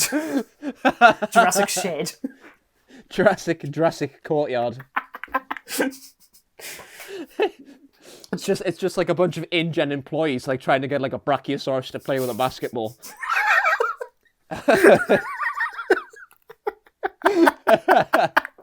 Oh, I really want to see that now. And it would So do I. It would still be better than the crap we've been watching over the last 4 or 5 years. Yeah, I mean, currently, I suppose for you, the worst one is probably Fallen Kingdom. I'd assume for now. Yeah, I think if we're going to talk about like how I would rank them, it is honestly just 1, 2, 3, 4, 5, 6. Mm-hmm. And I'm going to find out tomorrow whether that is going to change or not. But Yeah. to me, the second worst one, well, obviously Fallen Kingdom is by far the worst one for me, because I just think like there's some good ideas there, but my God. Execution-wise, no. Yeah, not good. After that, I'd say 3, and look, I love Spinosaurus, right? That is my favourite all-time dinosaur. It is the coolest dinosaur Thank you. ever. That is the same for me. Right? It is the coolest dinosaur ever. It is taller than a T-Rex. It is bigger than a Gigantosaurus, which is purely ironic considering its name. Right? And for God's sake, it has a mohawk on its back. What more could you want? Oh, you've ruined it now. God damn it. No, but seriously, I love the idea of not having the T-Rex as like the main dinosaur for once. They find something bigger and dangerous. Yeah, which is And essentially Spinosaurus. which is essentially what they do in Dominion as well, with the Giganotosaurus, which just honestly looks like the Indominus Rex, but just slightly darker, which I find is kind of ironic. But no, the Spinosaurus I think is absolutely badass. What I love about 3 is that the fact that, you know, these characters are like, oh, well, you know, a T-Rex can't swim in water, but then, like, you know, they realise, oh, hold on a minute, Spinosaurus. Ah. That thing can swim. So I think a good way to show like how excited I was about the idea of a Spinosaurus because of Jurassic Park 3 is when Primeval came back for a 4th series, like, you know, like a couple of years after it got cancelled again. And the first episode had a Spinosaurus in it, and I just went nuts. I was like, oh my God, finally! And I was like, I don't know if I like the look of it, because it doesn't look like the one in Jurassic Park 3, which is exactly the same with, like, even, like, the T-Rex and anything else. Like, the look and the sounds, like, the sound in particular is just iconic, even to this day. Anytime there's a T-Rex and anything else, it sounds like crap. Like, I think when you think of a dinosaur in something else, it's just never going to quite be on the same level as Jurassic Park. No, Never, definitely ever. not. No, it's definitely the kind of film where, like, it comes once in a blue moon and it just redefines the whole of cinema. Like, if that film didn't exist, I don't know where the hell we'd be. And I think if it was re-released now, it would still work incredibly well. Funny. A Lost World would what it would be. A Lost World, Jurassic Park. Speaking of colons, you know what interests me? For some reason. It interests me, the fact that you never really saw The Lost World until, like, years later. I like The Lost World. I mean, hell, it is nowhere near as good as the first one. I like it, but it's just basically... I mean, Ian Malcolm just sums up the plot. It's basically they go to an island where there's no fences. That's basically it. Yeah. You basically go to Jurassic Park, but there's no security in place. Ian Malcolm has a line of dialogue in Dominion that is so telling of this entire trilogy that, I mean, you'll know it as soon as you hear it, but it sums up everything. Mm-hmm. And quite frankly, instead of writing a review of it, or even just talking about it, I could have just used that quote. And again, could have just used the quote. Yeah, like, you'll know it as soon as you hear it. Going back to the jokey colon thing, for some reason Jurassic World Dominion doesn't have a colon, it's just Jurassic World Dominion. And I hate it. I hate it for some reason. Again, I'm sorry, okay? I honestly blame, like, English in secondary school for, like, grammar and stuff like that, but put the fucking colon in there. You did need to put a colon in there. That is the least of my issues. Of which I have many. A simple colon is not the issue with Dominion. Obviously, I'm not going to go into spoilers about the way that Dominion ends. Can you see any way that this franchise can even be just continued / salvaged? Do you know what, right? They're going to continue doing this, even if they say, you know, this is the end of the trilogy. They'll find some way to revive it. You know, they're going to do the same with Halloween. You know, it's like Halloween ends. They're going to find some other way. I mean, even John Carpenter said it's not the end of Michael Myers. Jurassic Kills and... Jurassic Kills. And Jurassic Ends. I could just so see like a Myosaurus now. A Myosaurus. Like it's just a T-Rex with a William Shatner mask on it. Oh dear. Or the Loomis Rex. The Loomis, yeah, I like that as an idea. The Loomis Rex. Loomis Rex. Yeah, I think I have to like. When it comes to Jurassic Park, the franchise, I like to look at it in the same way that I do Alien and Terminator, where as much as I like bits of what comes next, it should not have been a franchise. It should have just been one film. As much as I like bits and bobs of it, and you know, if we didn't have Jurassic Park 3 and the Spinosaurus, I would be sad and lonely, and I wouldn't have any friends, and I'd just have no life at all. God, that Spinosaurus. You know what? Like, as I say, like it has become such a guilty pleasure to me, and behind the scenes of the making of the Spinosaurus was super interesting. Oh yeah. Obviously, it was created by Stan Winston. Winston. I think it's Winston. Winston. Yes, Winston.